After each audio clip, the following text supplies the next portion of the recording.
시간이 지날수록 제 안에 올라오는 확신은 문재인을 끌어내려야 된다는 것입니다. 제 주변에 많은 청년들도 이미 돌아섰어요. 문재인을 뽑은 것을 후회하고 있습니다. 그런데 중요한 것은, 안타까운 것은 행동으로 나서지 않는다는 거예요. 본인들이 뽑아놓고서, 본인들이 이 나라를 이렇게 만들어 놓고서 잘못된 걸 알았으면 본인들이 고쳐야 되는 거 아니에요? 본인들이 문재인을 끌어내리고 본인들이 이 나라를 정상화시켜야 되는 거 아니냐고요. 근데 우리는 문재인 뽑지도 않았는데 이게 우리가 뭐가 개고생이냐고요. 그러니까 청년들이 일어나야 됩니다. 젊은 사람들이 일어나야 됩니다. 본인들이 본인들 손으로 문재인을 뽑았으면 이제 본인들이 본인들 손으로 문재인을 끌어내리라는 것입니다. 문재인이 계속 친중 프레임을 가지고 나왔어요. 집권 초기부터 친중 프레임을 가지고 나왔어요. 그때 좋다 한 사람들 왜 다 어디 갔습니까? 그 친중 프레임이 정상적이고 지혜로운 발상이라고 한 사람들 다 어디 갔냐고요. 시진핑은 완전 악마입니다. 이 자식은. 시진핑도 완전히 무너져야 되고 그 시진핑을 지지하는 문재인도 완전히 무너져야 됩니다. 마스크 300만 장 보낸 거요. 본인이 안 보냈다 그랬어요. 가짜뉴스다. 뭐 지네들만 분리하면 가짜뉴스래요. 잘 나가고 있다가 지네들 칭찬하면 갑자기 진짜 뉴스가 되고, 잘 나가고 있다가 지네들한테 분리하면 가짜 뉴스가 돼요. 근데 그 마스크 300만 장을 보낸 민간단체에서 뭐라 그랬어요? 정부가 협력해서 보내자고 처음에는 외교부에서 전화를 했대잖아요. 외교부에서 전화를 해가지고 민간단체 혼자 한 게 아니라 정부랑 협력해서 한 걸로 하자고, 민간단체가 뭐 어쨌든 좋은 일이니까 그렇게 하자고. 그리고 나서 욕먹었잖아요. 지금 우리나라 국민들도 쓸 마스크가 없는데 중국에 왜 보내냐. 그러니까 갑자기 가짜뉴스다. 그 민간단체가 TV조선이랑 인터뷰해가지고 다 진실을 밝혀놨잖아요. 완전히 정권은 거짓되고 악한 정권입니다. 그러니까 지금 문재인 정권을 지지하는 것들이 뭐예요? 뭐 페미니스트 엉뚱한 새끼들, 동성애자 엉뚱한 새끼들, 백개분들 이딴 것들이나 문재인을 지지하는 거예요. 정상적인 국민이면, 정상적으로 뇌가 있으면 어떻게 문재인을 지지합니까? 화가 나요. 막 화가. 어떻게 뉴스만 보면 딱 나오잖아요. 뉴스 JTBC도 지금 문재인을 지지를 못해요. 실드를 못 쳐줘요. 왜냐면 문재인이 하는 짓이 하도 엉뚱하니까. 근데 어떻게 문재인을 지지하냐고요. 아니, 유튜브를 보는데 지금 시진핑이 완전 자화자찬하고 있어요. 중국 때문에 지금 세계적으로 보관적으로 이 위상이 높아졌다고 헛소리하고 앉아있는데, 누가 댓글에다 그런 댓글을 썼더라고요.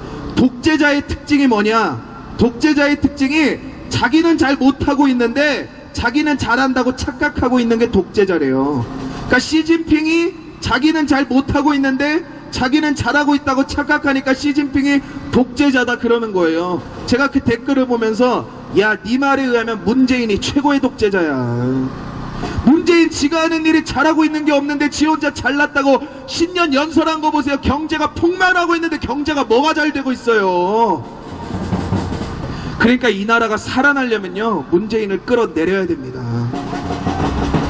경제가 살아나려면 노조를 없애야 되고요, 교육이 살아나려면 전교조를 없애야 되고요, 정치가 살아나려면 주사파를 없애야 되고요, 대한민국을 살리려면 문재인을 없애야 된다고요.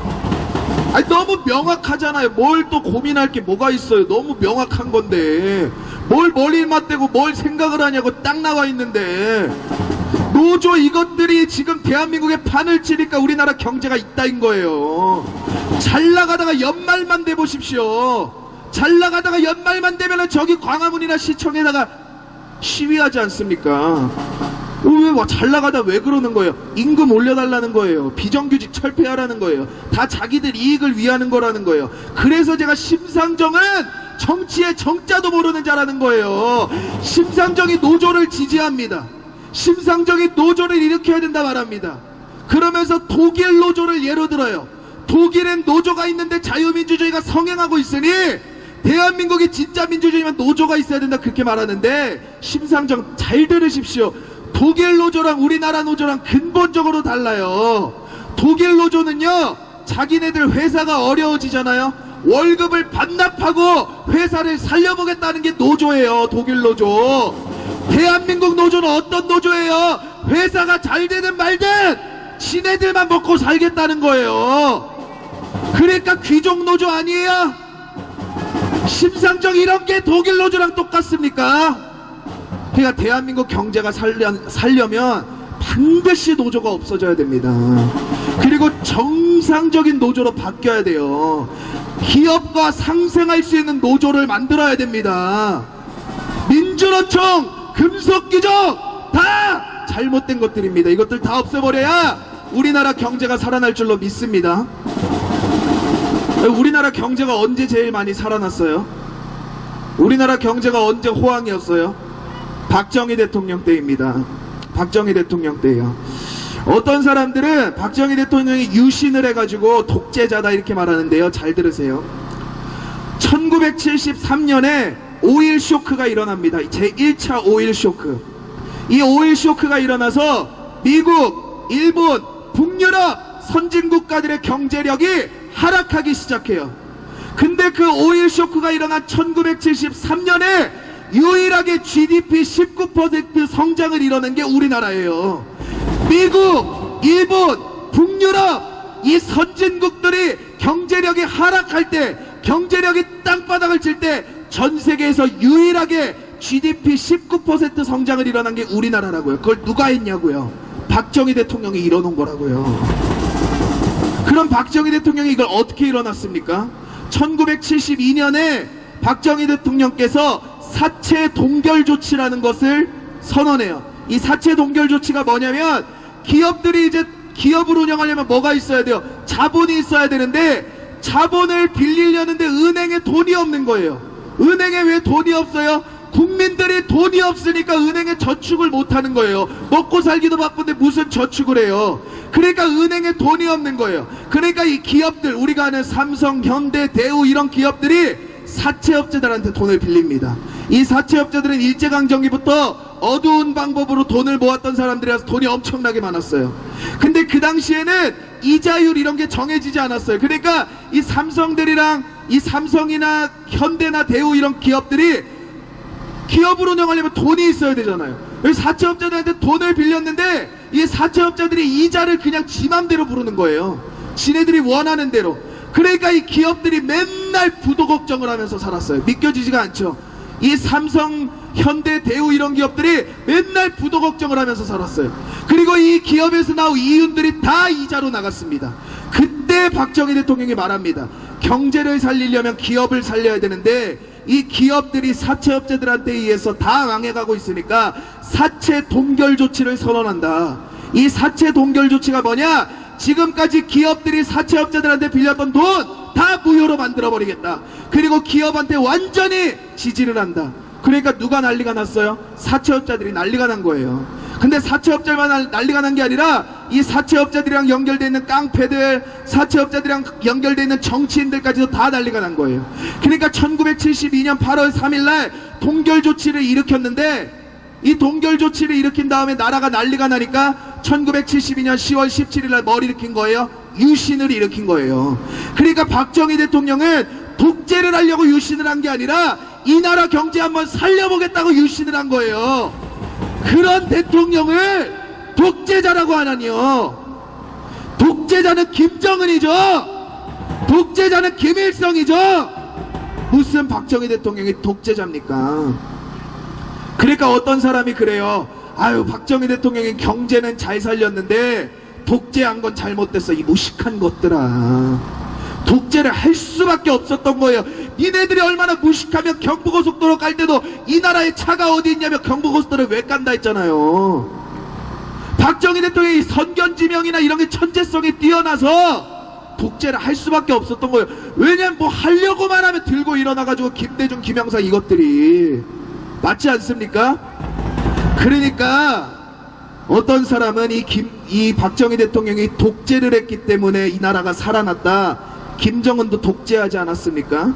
중국도 독재하지 않았습니까? 근데 왜 그들은 잘 못 살아요? 박정희가 천재인 거예요. 그리고 또 어떤 사람은 그래요. 박정희 대통령이 대단한 게 아니라 국민들이 대단했다. 북한 사람들도 우리랑 똑같은 국민들 아니에요? 대한민국 이 현 타고 내려온 거 아니에요? 근데 왜 북한은 못 사냐고요. 박정희 대통령이 천재인 겁니다. 또 어떤 사람은 그래요. 박정희 대통령이 미국을 뒤집어 쓰고 이렇게 잘 살게 된 거다. 우리보다 40년 앞서서 미국을 따라갔던 게 베트남이고 필리핀이에요. 왜 그들은 못 사냐고요. 박정희 대통령이 천재라니까요. 그러니까 사랑하는 여러분, 이리 휘둘리지 말고 저리 휘둘리지 말고 그냥 현실을 똑바로 보면요, 정답이 나와 있는 거예요. 현실을 똑바로 보면요, 정답이 나와 있고, 현실을 똑바로 보면 이승만 대통령, 박정희 대통령, 이 천재성을 부인하는 자들은 뭔가 걸리는 게 있어서 부인하는 거고, 그 천재성을 부인하고 좌파 정권으로 가는 자들은 희망이 없다는 게 딱 보이는 거예요. 저는요, 박근혜 대통령을 욕하는 사람들 볼 때마다 유경수 여사를 떠올려요. 사람은요, 보고 배운 대로 행동으로 나타나는 거예요.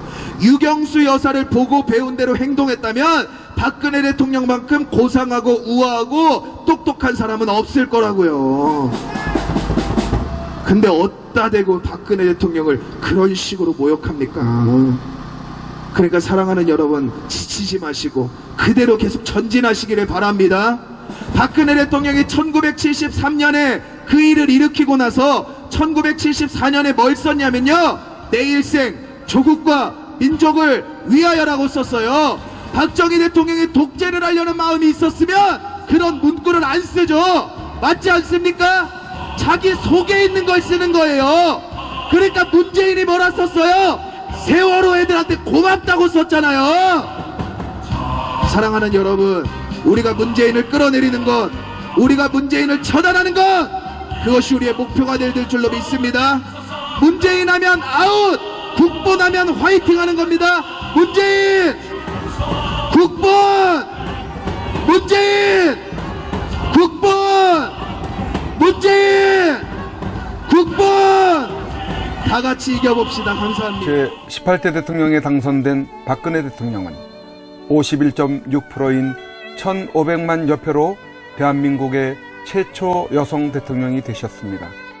부친 박정희 대통령의 정신을 가지고 대한민국과 결혼했다고 하는 그는 오직 대한민국만을 바라보고 국정을 해오던 중 온갖 불의한 세력들에 의해 탄핵이라는 어처구니 없는 불행한 사태를 맞아 지난 2017년 3월 31일 서울구치소에 수감되어 지금까지 옥살이를 하고 있습니다. 시간이 지나면서 박근혜 대통령의 결백이 알려지고 있는 가운데 분노하고 있지만 정작 박근혜 대통령께서는 구치소 안에서 홀로 꿋꿋이 투쟁을 하며 3년, 30년, 300년을 구형하던 불의한 재판에 타협하지 않고 계십니다. 박근혜 대통령의 존재가 정의와 자유를 사랑하는 정의로운 국민들의 희망일 것입니다. 하지만 오랜 기간 동안 구치소 생활 가운데 정신은 강할지라도 육신은 쇠약해져 계실 것입니다.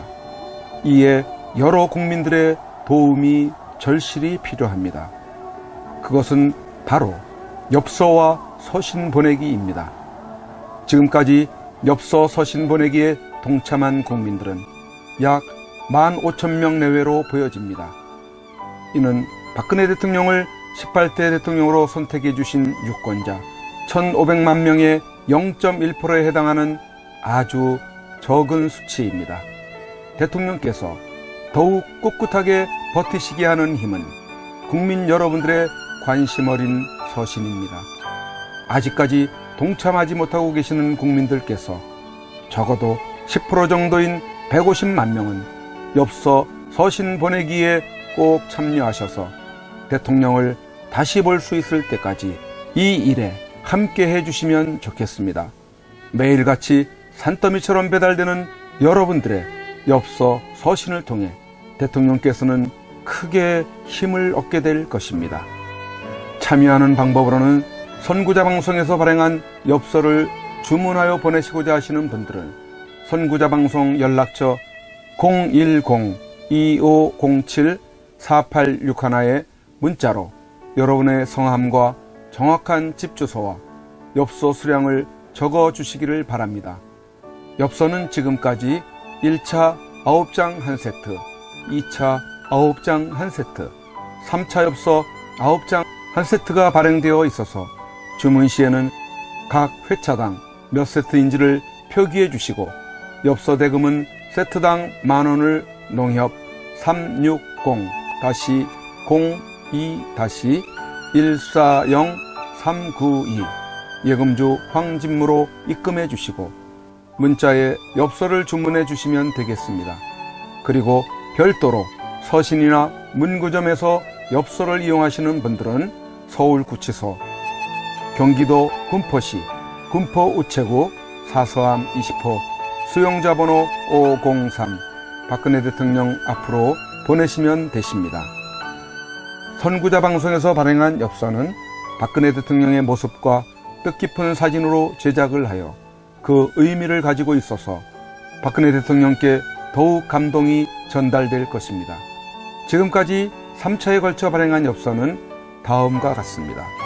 보시고 꼭 엽서 서신 보내기 150만 명 10%에 동참하셔서 훗날 참 잘했다라는 긍지와 위안이 되시기를 바랍니다. 내가 가는 길이 험하고 멀지라도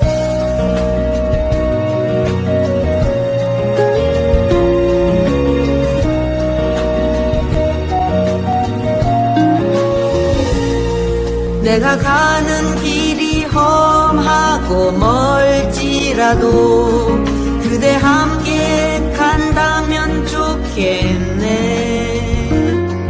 우리 가는 길에 아침 햇살 비치면 행복하다고 말해주겠네.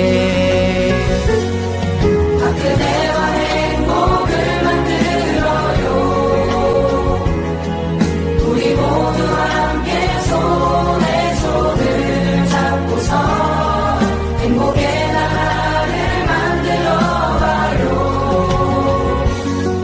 때론 지루하고 외로운 길이라도 그대 함께 간다면 좋겠네. 때론 즐거움에 웃음 짓는 나날이어서 행복하다고 말해주겠네. 그대와 행복을 만들어요. 우리 모두 함께 손에 손을 잡고서 행복의 나라를 만들어봐요. 우리 국민들은 바란다. 부디 대통령님께서 강한 정신력으로 버티시고 건강을 유지하셔서 반드시 복귀하시고 형편없이 무너지고 부패하고 비리 공화국이 되어버리고 빨갱이들로 점령되어버린 이 땅을 기경하여 다시 씨를 뿌리고 옥토로 만들어 다음 통일한국을 일구어갈 나라로 만들어 주기를. 왜냐하면 박근혜 대통령님만큼 깨끗하여 믿을 만한 사람이 없기에. 국민 여러분의 행복이 곧 저의 행복입니다. 사랑하는 국민 여러분, 저 박근혜는 이제 내려가야 한다. 내려가기 전에 대통령님께 이렇게 외쳐본다. 박근혜 대통령님! 옥체를 보존하십시오. 보내드리는 엽서를 통해서 힘을 내시고 대통령님의 결백이 밝혀질 것입니다. 멀지 않았습니다. 더 꿋꿋이 버텨주시고 많은 국민들을 통해서 많은 엽서를 또 많은 편지를 보내드리도록 그렇게 힘쓰겠습니다. 건강을 지켜주세요. 안녕히 계세요. 그대와 행복을 만들어요. 우리가 꿈꾸는